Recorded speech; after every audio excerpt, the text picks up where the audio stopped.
Hello po mga sir. Check natin yung manufacturing date nito nga. Unknown LiPo 4. 12 volts siya. 200 AH. Gagamit tayo ng QR code. Barcode scanner.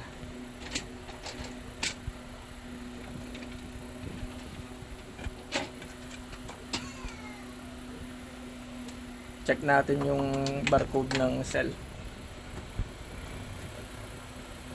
Ito pala yung sa loob niyan.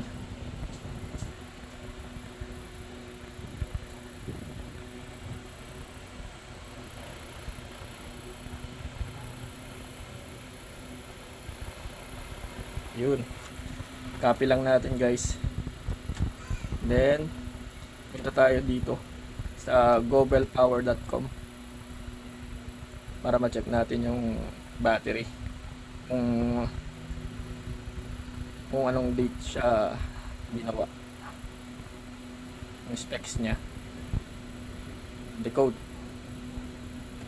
Yun, sa baba. Dejin ang manufacturer. Nominal capacity 206. Production date March 9, 2026. Bago pala to. Bagong cell. Unknown tong battery to.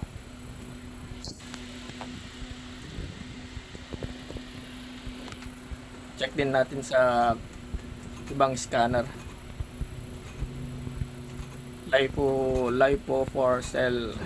Ito, na-download ko kanina. Scanner decoder rin. Check natin. Kung same pa rin.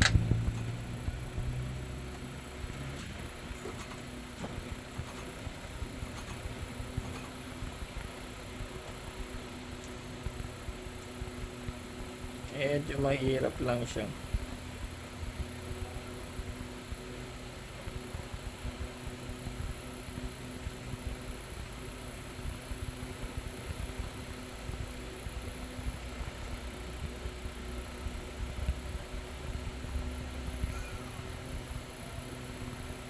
Pahirapan tong scan nito ah.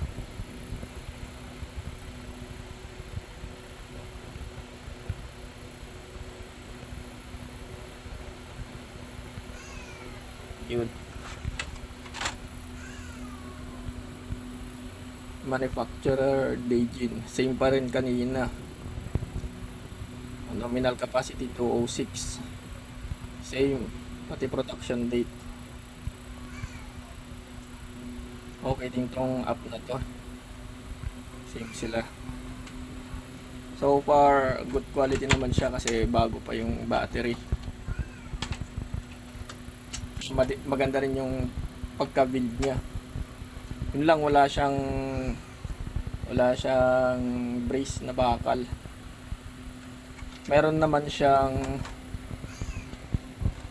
naipit naman siya. Yun yung plastic na yun. Naka-strap yan hanggang dito. Na-strapan yan. Ilagyan ko siya ng active balancer. Ito siya guys. Pagka-check mo, makikita mo yung individual cells. Pero pagka check ko siya ng tester, medyo magkakaparehas siya. Pero dito medyo hindi. Yun lang, parang hindi masyadong accurate to sa tingin ko. Konti lang naman. Pero build quality, maganda siya. Mabigat din. Around 19 kilos.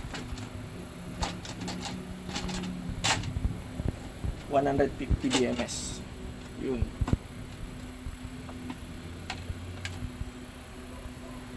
Yun.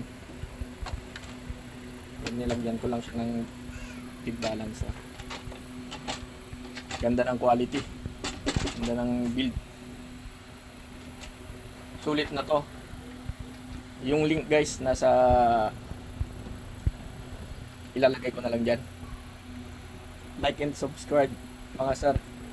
Pa-follow din. Nag-uumpisa lang kasi. Salamat.